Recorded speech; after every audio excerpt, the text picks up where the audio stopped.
지난 한 주간도 주 안에서 평안하셨습니까? 다시 성경을 읽다. 오늘은 16번째 시간 데살로니가 후서입니다. 데살로니가 후서는 짧은 성경입니다. 석 장밖에 안 되기 때문에 여러분들이 미리 한번 읽으시든지 강론을 듣고 읽으셔도 좋을 것 같습니다.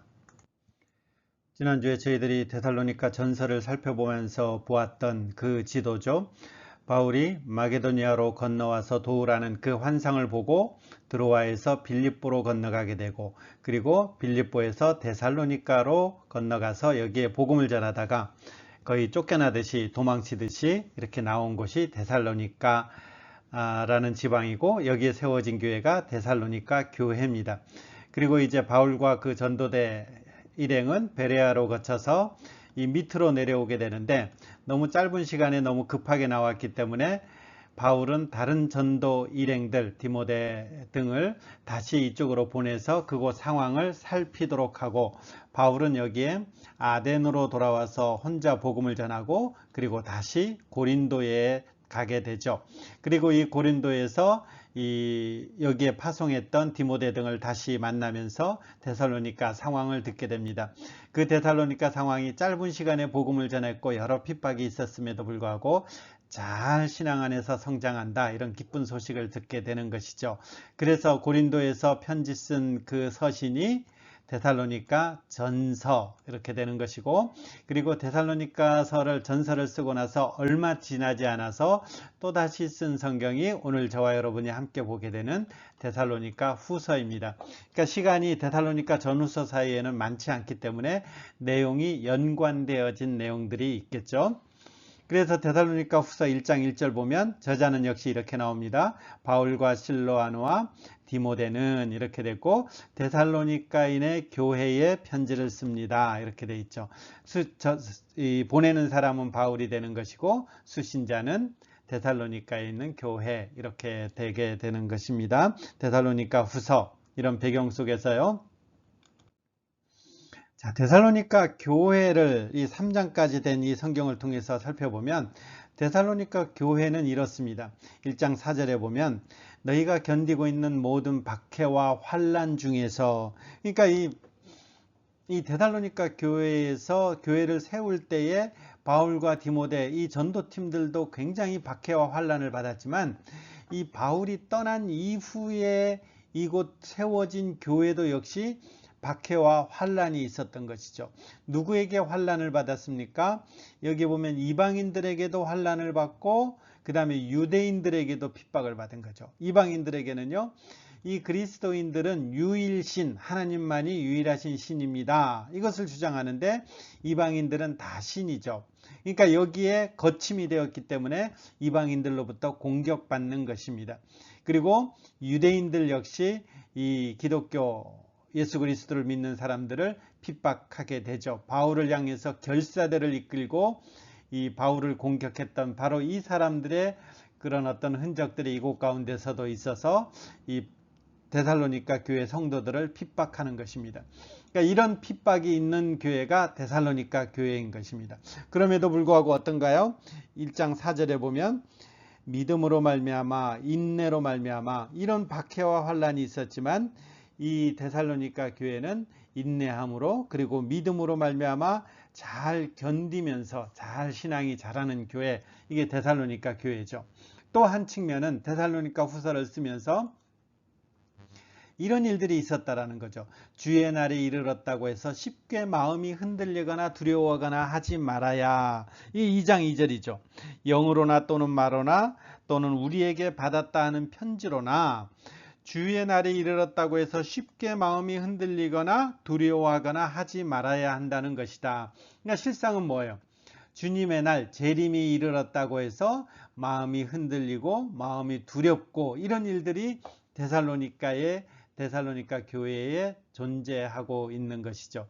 그러니까 이 두 가지 측면 때문에 데살로니가 전서를 쓰고 난 다음에 바로 이어서 후서를 쓰는 것입니다. 하나는 모든 박해, 환난, 그들이 고난받는 것에 대해서 바울이 편지를 쓴 것이고, 또 하나는 주의 날이 이르렀다, 재림에 관해서 그들이 잘못된 생각을 갖고 있음으로 말미암아서 다른 신앙과 이 배치되는 그런 행동들을 하기 때문에 이런 목적을 가지고 지금 바울은 편지를 쓰는 것입니다. 그렇다면 바울은 이런 갈등, 고민, 현황 중에 바울은 어떻게 답했느냐 했을 때에 이렇게 답하고 있죠. 이 박해와 환난 중에서는 나중에 예수 그리스도께서 재림하실 때에 이 고난받는 사람들을 신원해 주신다라는 거죠. 그리고 악한 자들을 하나님께서 심판하시고 하나님을 믿고 견디고 인내한 자들을 영광스럽게 하신다. 그리고 주님은 미쁘시다라는 표현이 성경에 많이 표현되는데 이것은 신실하다라는 것입니다.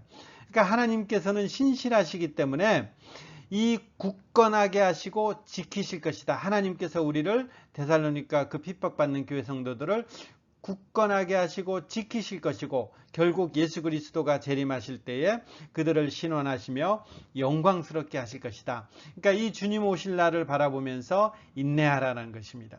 그래서 3장 13절에 가면 우리가 잘 아는 이 표현을 쓰는 거죠. 선을 행하다가 낙심하지 말아라. 선을 행하다가 낙심하지 말아라. 이것은 굉장히 중요한 거죠. 왜냐하면 우리가 하나님 안에서 산다 그러지만 이런 것들이 이 땅 가운데서 다 보상받지 않습니다. 어쩌면 전혀 보상받지 못할 때가 있죠. 우리는 영광의 주님이 오시는 날 그 모든 것이 보상받기 때문에 그 보상받지 못함으로 인해서 우리는 낙담되고 연약하기 때문에 이 선을 행하다가 포기하고 싶을 때가 많은 것이죠. 데살로니가 교회 성도들이 그랬다라는 것입니다. 그럴 때 바울은 선을 행하다가 낙심하지 말아라 이렇게 권면하는 것입니다. 그 다음 두 번째, 이 재림과 관련해서 마음이 흔들리거나 두려워하지 말아야 했는데 이 당시 현상이 이렇습니다. 막 게으르게 행하고요. 3장 6절부터 보면 주로 나왔죠. 게으르게 행하고 전통대로 행하지 않았다. 바울이 가르쳐준 그 내용대로 행하지 않았다. 그 다음 7절에 보면요. 무질서하게 행했다라는 거죠. 여러분 이게 어쩌면 이해가는 것이죠. 예수 그리스도의 재림과 관련해서 어떤 사람은 이미 임했다. 어떤 사람은 곧 임할 것이다. 이렇게 했을 때에 우리의 일상을 이렇게 떠나버리는 것입니다. 그래서 게으른 행동, 무질서한 행동, 그리고 음식을 값없이 먹는다. 그리고 일하지 않고 폐를 끼친다. 이게 무슨 말이냐면 당시의 교회들은 이 초대교회는 환대의 그 마음들이 굉장히 강했습니다. 이건 유대교 정통에서도 나온 건데 나그네를 대접하고 고아와 과부를 섬기는 일에 굉장히 전심을 다했습니다. 그래서 그들은 늘 구제했고 이 구제로 말미암아서 많은 사람들을 대접한 것이죠.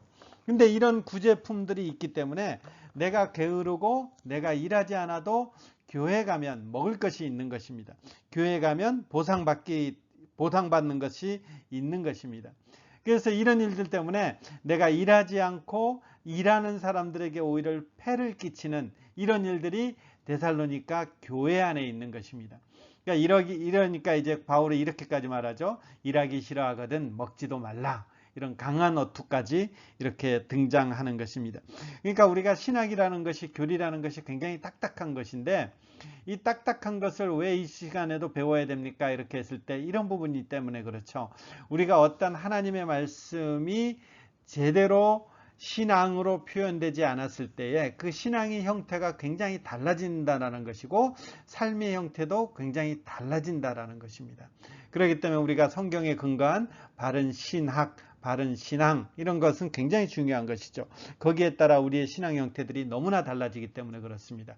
그러니까 지금 재림에 대해서 종말에 대해서 데살로니가 교회는 잘못 알고 있음으로 말미암아 그들의 삶의 형태에서 게으르게 행하고 무질서하게 행하고 음식을 값없이 먹고 일하지 않고 폐를 끼치고 오히려 일만 만드는 이런 일들이 교회 안에서 벌어지고 있는 것입니다. 여기에 대해서 바울은 강하게 얘기하는 거죠. 조용히 일하여 자기 양식을 먹으라. 네가 일해서 네가 벌어먹어라. 이렇게 표현하는 것입니다. 그렇다면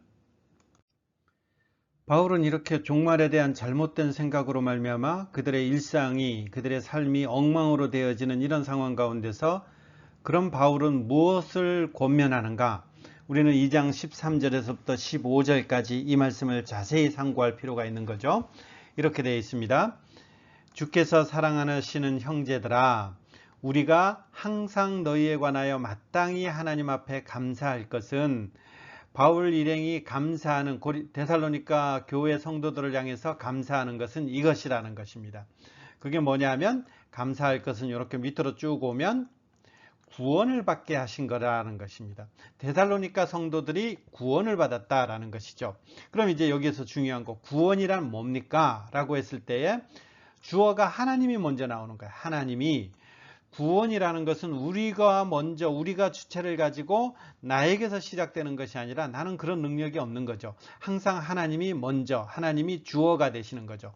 하나님이 제일 먼저 하신 것이 뭡니까? 택하심이라는 거죠. 언제요? 창세 전부터, 처음부터 우리를 택하심. 이것이 구원에 제일 먼저 나오는 것입니다. 누가 구원받습니까? 하나님께서, 성부 하나님께서 우리를 창세전에 택하여 주셨다라는 것입니다. 그리고 두 번째가 뭔가요?